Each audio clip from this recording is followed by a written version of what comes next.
Hi, welcome to the video. So for January, I thought it would be fun. I wanted to do this last year and then I ended up dropping the ball and not getting around to it. So I really wanted to prioritize it this year. But I thought it would be a really fun way to start the new year by having a little nostalgia rereading kind of thing.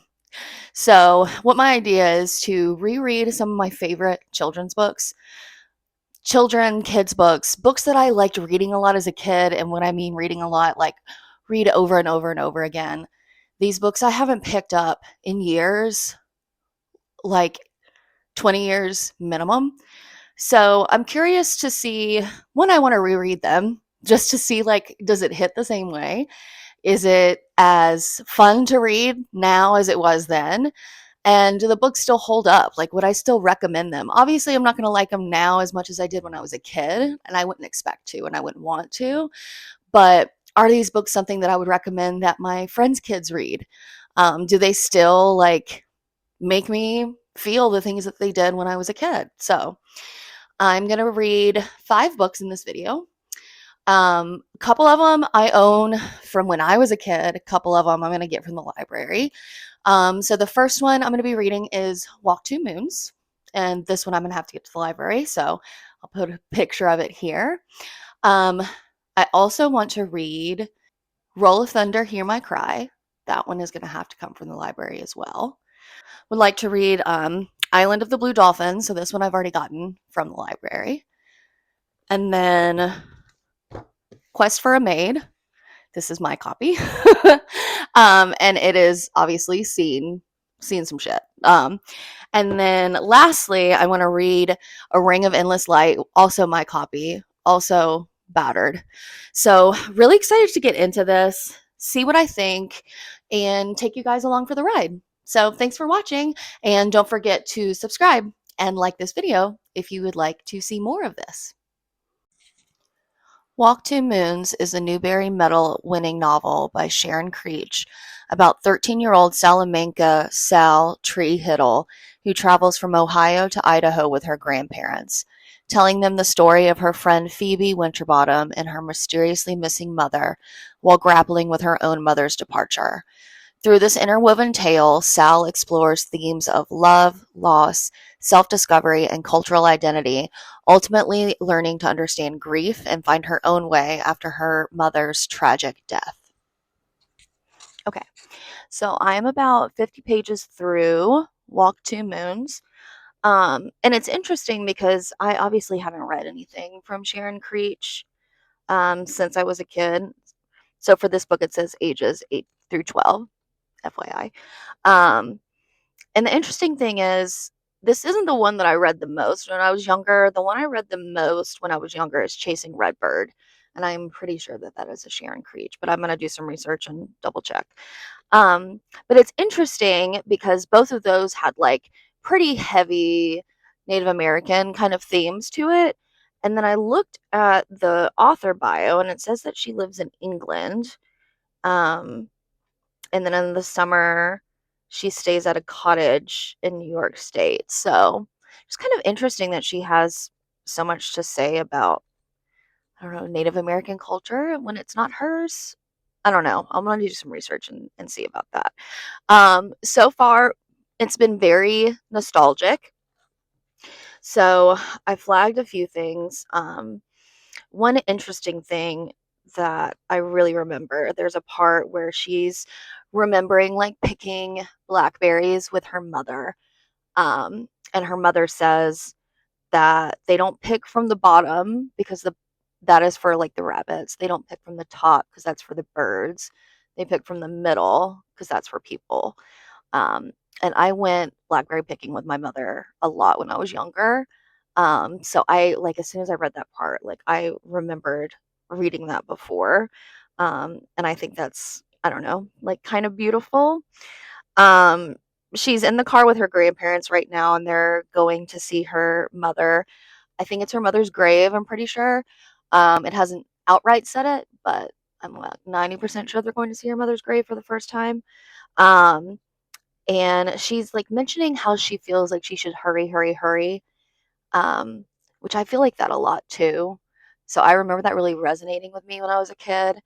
And she mentioned something like she doesn't feel like she's actually going to ever come back from her mother's grave, which I thought was kind of like an interesting like statement to say. I did not think we would ever leave, and yet I did not want to leave. I did not really expect to survive the trip. So it's almost like she doesn't really see a future for herself after she visits her mother's grave, which horribly sad, obviously. But yeah, I'm enjoying it so far. It definitely is not hitting the same as when I was a kid, which is obvious. Like we knew that, but it's still a really good read. So I will check in with y'all when I'm probably when I'm done. And then I'm also going to do a little bit of research on the author as well, and I'll include that. But this book won the John Newbery Medal for the most distinguished contribution to American literature for children. So Newbery Award winning. Yeah, I will check in with y'all shortly. Bye. Okay, so I finished Walk Two Moons, and the end of the book literally made me want to cry. Um, I had forgotten like how gut wrenching the ending is, but it's a beautiful book. One thing that I really didn't even really think about until last night, I think. I need to look and see when the book was published, but there's no mention of any social media, there's no mention of internet, and it's because obviously this is before really. It's like right before the internet really became a thing.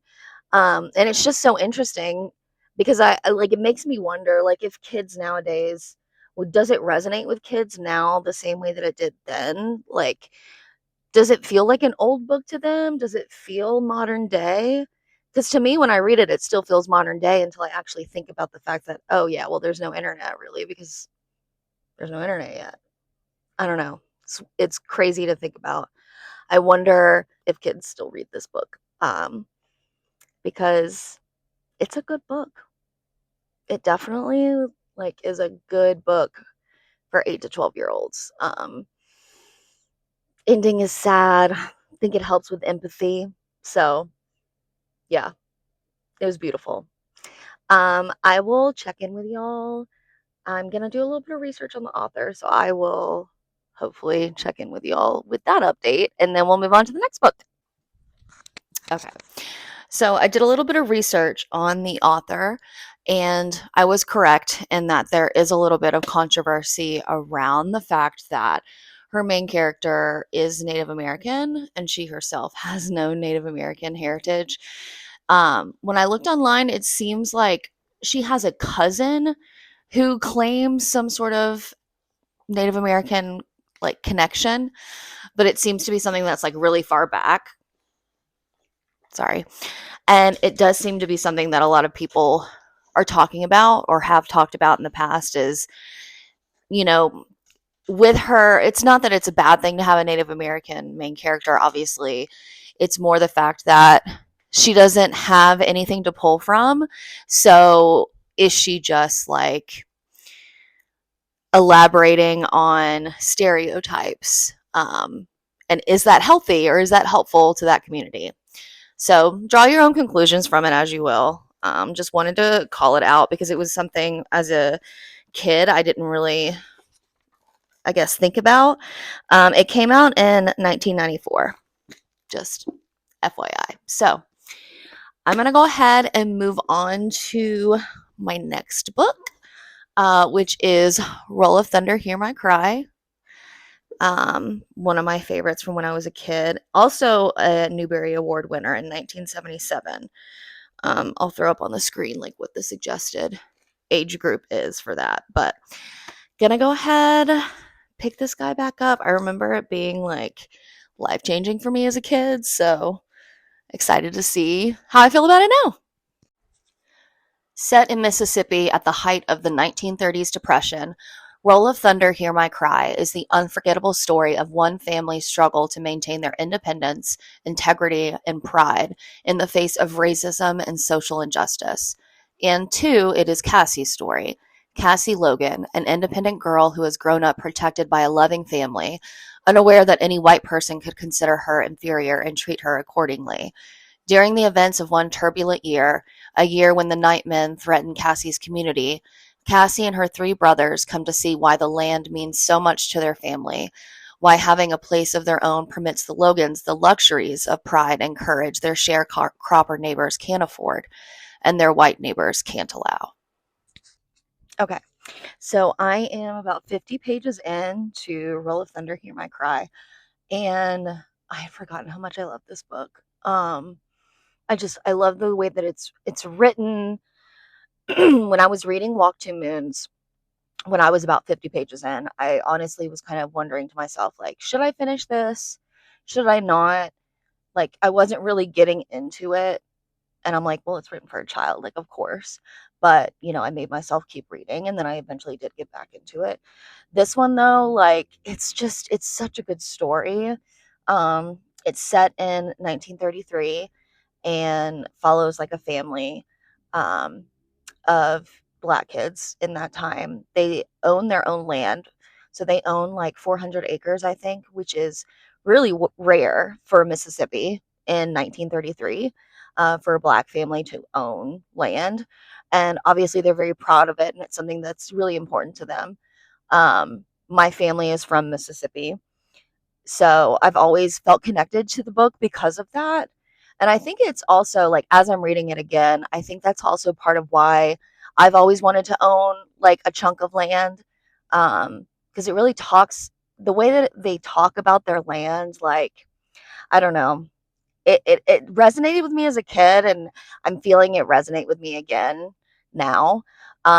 It talks about how they're like, I'm only 50 pages in, so we're still at the beginning, but it's talking about how they're having to walk 2 hours to go to school.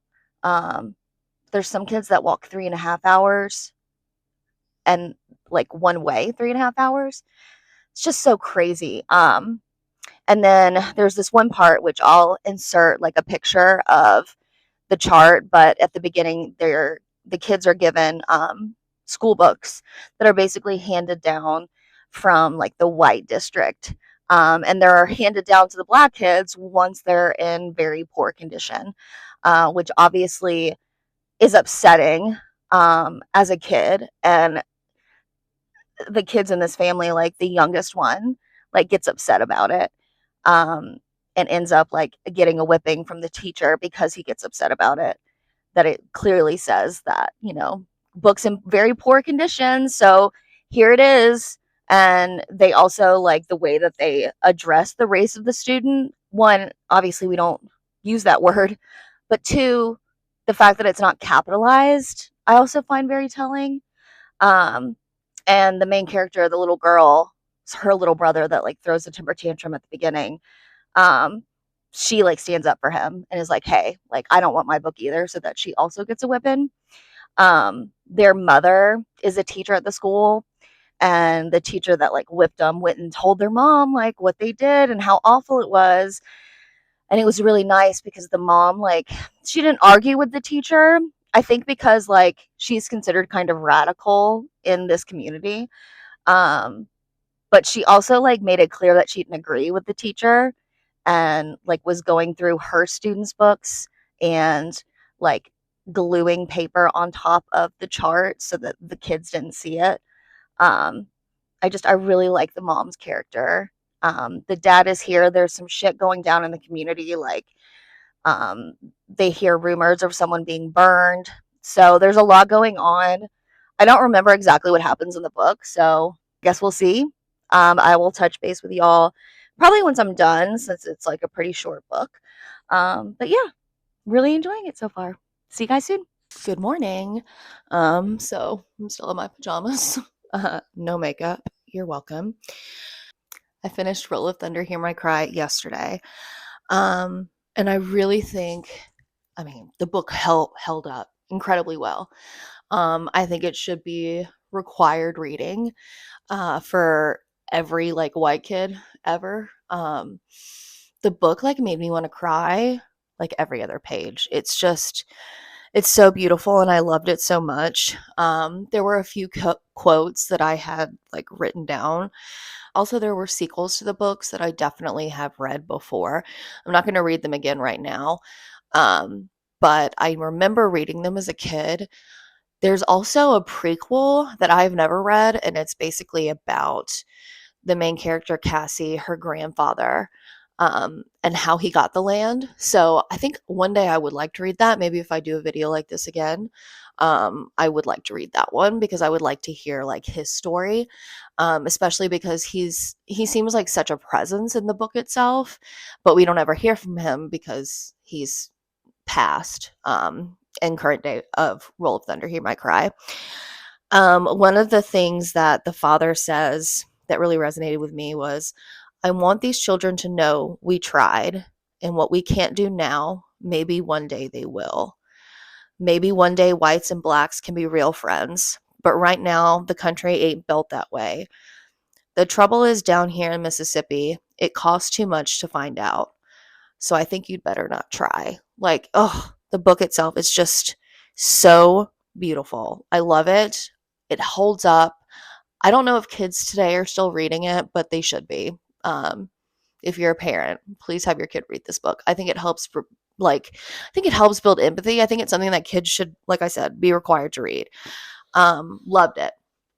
I am about a third of the way through Island of the Blue Dolphins. Boop. This book is from the library, which check me out. This is my third library book this year. I'm really crushing it. We are, let's see, January 10th, and I've only purchased one book this year. So that's kind of good. I don't know. We'll see. Anyways, Island of the Blue Dolphins. Um, Far off the coast of California lays an island called the San Nicolas Island.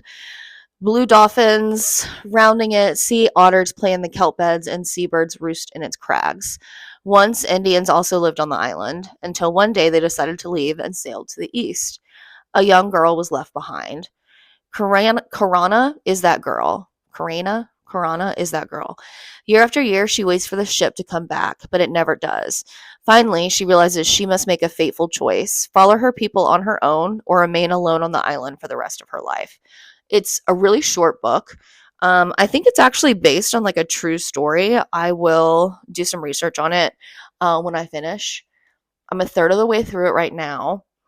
Basically, what's happened is they're native to the island. They had like a small community.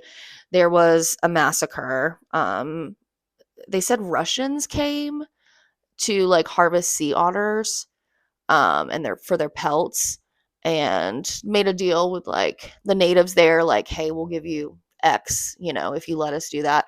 They tried to leave without giving them anything. So the tribe fought back. They ended up killing most of the men from the tribe. So they've been struggling since then. One of their chiefs left to basically go see if there was somewhere else they could be or they could live, and sent a ship back a couple moons later. Um, why she got so she went on the ship, and she has a little brother. So the main character, she got on the ship and then realized her little brother was not on the ship, and he had gone back to get a spear that he had left, though she told him not to. He went back anyways. And they wouldn't turn the ship around to get her brother, so she ended up jumping off. And it's only been a few days, and her little brother's already died. Like he was killed by wild dogs. And I don't even think it's been a week since the ship has left. So that's where I'm at right now. Her brother has just died. Now it's just her on this island. And I think that the book is supposed to be like the next 18 years of her life or something. So we'll see. There's only like 130 pages left. So I will read that. And then when I come back, I will do some research and kind of let y'all know how it goes. It's not as good of a read so far as Roll of Thunder, Hear My Cry. Like I said, it's their kids' books, but it's just not drawing me in as much as the last one did. So interesting. But I will be back. Bye. Hello. So I finished Island of the Blue Dolphins. And I can definitely see why I liked it as a kid. It's very on brand with the type of book that I liked. I love the story of like an independent girl slash woman, which is definitely what she was. And she created her own life on this island. It was interesting because, like I had mentioned before, in the beginning, they talked about like hunting the otter, and obviously, being where they were in history, they had to depend on hunting for their food. But it even got to the point where, because there were no humans on the island and it was just her, and she befriended all of these like animals, that she got to the point where she didn't want to hunt the otter anymore, and she didn't want to do this or that, because she had developed such close friendships with these birds and these a wolf that she had like made a pet of.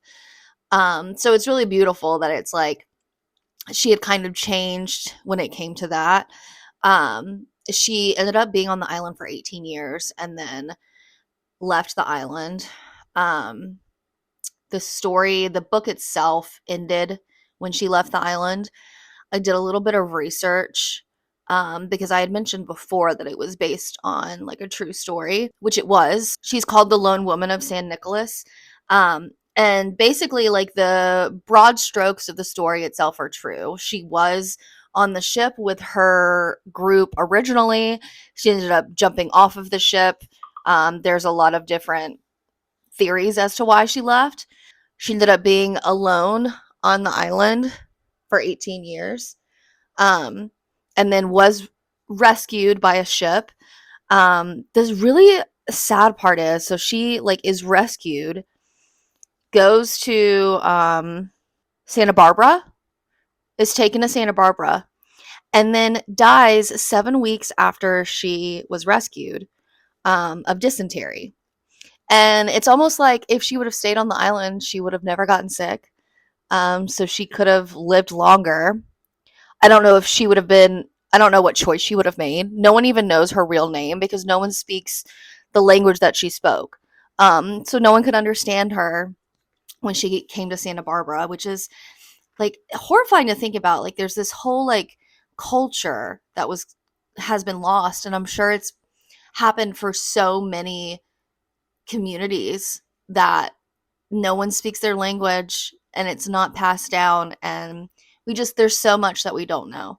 um I was an anthropology major in college, so I can see like why I was kind of driven to that based on like this book especially. I've always been fascinated by other people's cultures, and it's just so sad that no one spoke her language, and she died 7 weeks after she left the island. They think at that point that she would have been like in her 50s. So, really good book. Recommend. I hope the kids are still reading it now. It doesn't. It's not super like descriptive. Like, the writing itself is very kind of bare bones, which is why it's a kid's book. I think if it was written at like a higher level, it obviously wouldn't be a kid's book. But I would recommend it for kids to read, especially like to get them, thinking about different cultures and different communities other than their own. Yeah, really enjoyed it. When I was 9 years old, I hid under a table and heard my sister kill a king. Meg's sister Inge is a witch, and the spell she uses to kill King Alexander sets in motion a power struggle which threatens to tear Scotland apart. When Meg is chosen for the perilous journey to bring the rightful queen home to rule, she finds herself challenging Inge's power and discovering more strength in herself than anyone knew she had. Reading Quest for a Maid. I'm at the very beginning, so like 37 pages in so far. One thing that I've flagged so far, like, the older sister, so the main character is like 9, I want to say, and then her older sister is the one that took care of her the most when she was, a kid, and a baby. And there's reasons for that, but they haven't told us that yet, so I'm not gonna spoil it. But her oldest sister like cared for her, from a baby, and so she's very attached to her older sister. Her older sister is also a witch. She still goes to church and everything like that, but she, has this ability, and it's known in their community that she has this ability. She knows about herbs and what to use and like what to do for certain things. The book starts out with the main character having like a really bad toothache, and her sister like takes her into her like little storehouse where she has all of her herbs and everything, and gives her a clove to chew on. And it's so funny because I read that and I immediately flashed to my boyfriend having a really bad toothache last year, the year before, and he didn't want to go to the dentist slash couldn't go to the dentist. So I didn't have cloves, but I had clove oil that I like made him put on his tooth. And I had looked for cloves themselves and couldn't find them, so I guess I didn't have any at the time, like in my cabinet, and it just made me kind of giggle, like reading that. I'm like, oh, so that's why I knew that like so quickly, or one of the reasons why I knew that so quickly off the top of my head. Um, but yeah, it's very nostalgic for me. This is definitely a book that I reread multiple times. So I don't remember a lot about it. There's some things that I like remember briefly. So I'll check in with y'all when I'm done and give you like my final thoughts. But really enjoying it so far. I love the way that it's written. It's very like Scottish, the way that they speak, and I really enjoy it. So I'll see y'all soon. Bye. Hello. Just got back from a dentist appointment, and I finished Quest for a Maid, which I'm incredibly excited about. Let's page flag this baby up. Also, let's talk about this white, which is actually yellow. Love that. This book, sorry, that was my dog. Can you not? This book was so good. This book has like kind of like set the tone, I would say, for the type of endings that I like. Meaning that everything was wrapped up at the end. And yes, they had like a happily ever after, but they also set it up so that you could, like, especially as a kid, you could imagine, what happens after the book ends. It left it open-ended in a way that you could like imagine how the rest of their life is going to go. Hey, can you go away?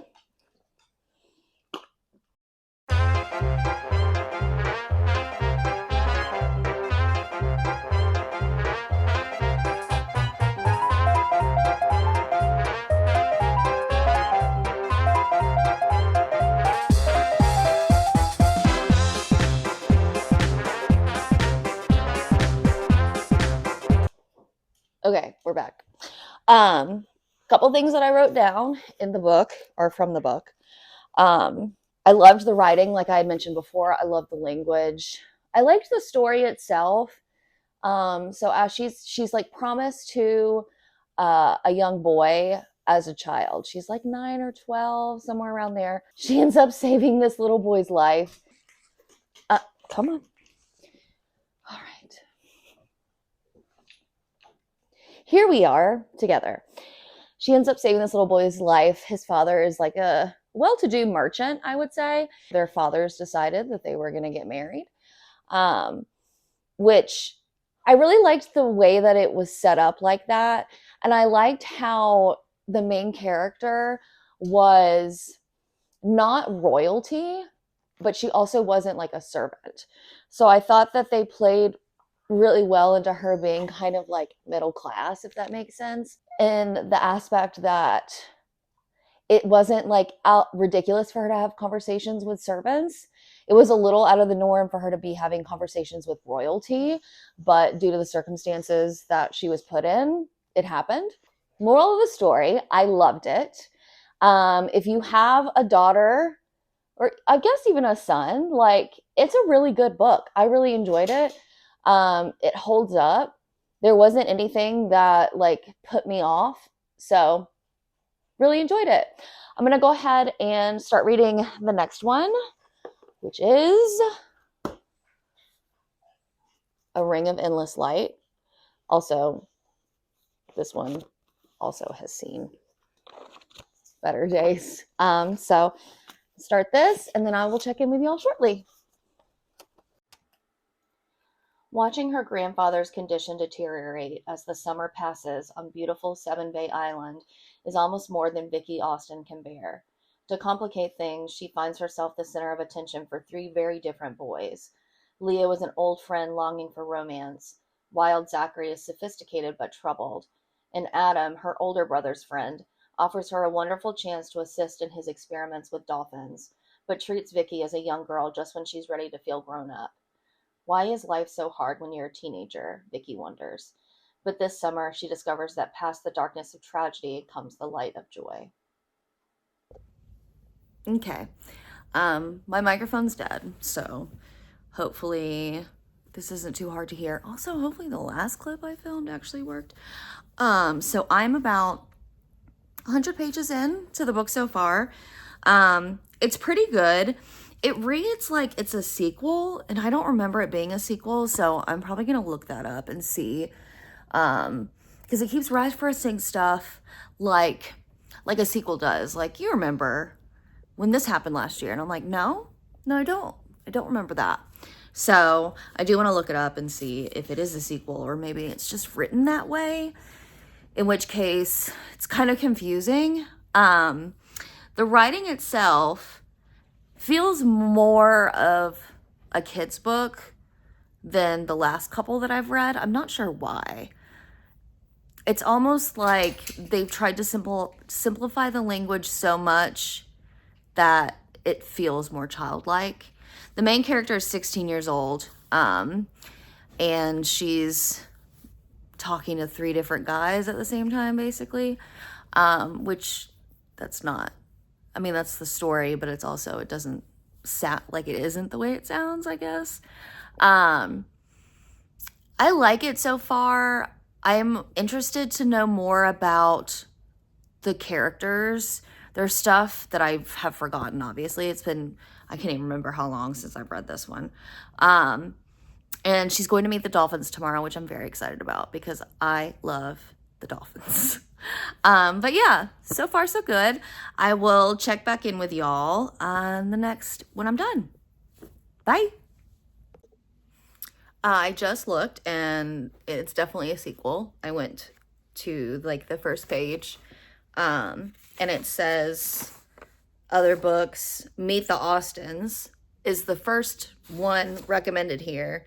And this is about the Austins. So how funny is it that this is like one of my favorite books that I have obviously reread over and over and over again, and never read the prequel. It's very funny. Also, it came out in 1980, which aligns because it feels kind of dated at times. Okay, I'll be back. Okay, so I have finished A Ring of Endless Light. Um, and I can definitely see why I liked it as a kid. So it talks a lot about life and death, and it's very philosophical, which kind of checks out into like what I was interested in as a kid. It's funny though that this is in a series.